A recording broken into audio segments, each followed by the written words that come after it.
how do we start our days, and what do we do intentionally, and how do we eat and breathe and think and act and intend and journal throughout the day.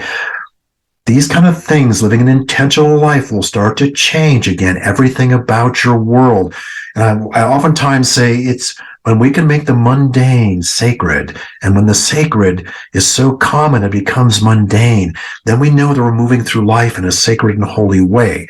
And that's what this course, again, in many ways is about, just paying attention and being aware, being in the present moment. And the importance of forgiveness and the purpose of forgiveness. Now, many times we at least through me for myself growing up, I was taught that forgiveness was about, that's what a good person does, is we forgive, even though that person is a piece of crap or whatever else, and what they did was horribly wrong.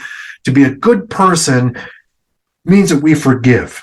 And nothing about that felt right. It didn't feel like, it's like, they're the one who wronged me, and yet I'm supposed to be the bigger person and do this. What about justice? What about fairness? What about righteousness and all those other things? That is not forgiveness. Forgiveness is about us. It has nothing to do with the other person.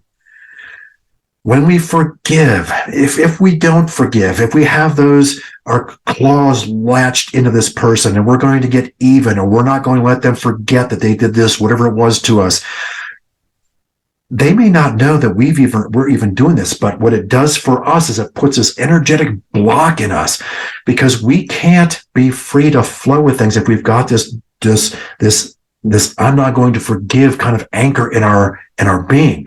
And so I love the saying that's actually in the Course in Miracles. It says, I love the definition of forgiveness that's used in there, which is forgiveness removes a block in our being, in our heart, to love's presence.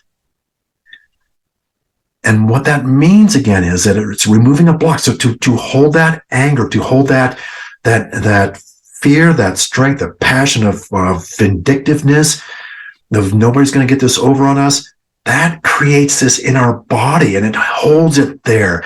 And so we are unable to access our own love and our own flow and our own freedom, because not only have we been perpetrated by them, that happened, but what's worse is we perpetrate it upon ourselves, and we contain it and leave it within ourselves. And we hold on to that.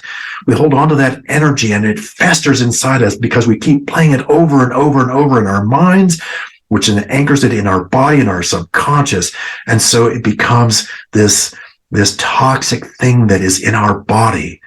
Don't let what they did to us affect us over and over again. So forgiveness is about us releasing, not forgetting what happened, not making it right, not making it okay. We release that from ourselves. We release that burden in ourselves so that we can have access to love's presence, so that we can have access to our own emotions, so that we can have joy and peace and centeredness in our interior world, in our lives. And so, my friends, the invitation is to work on this, to meditate on this, to sit daily with those who you then go in and forgive. But it's the process of, again, for you letting go of that anchor, those heavy weights within, and letting those go because they don't serve you. They don't serve us. They don't serve our physical body at all, this vessel, this vehicle that we're talking about. So let that go. Let it go, let it go, let it go. Make it a daily process to let go of and to meditate through and release and forgive, so that we can release that blockage to love's presence in us. Be well, my friends, and I look forward to seeing you soon. Take care.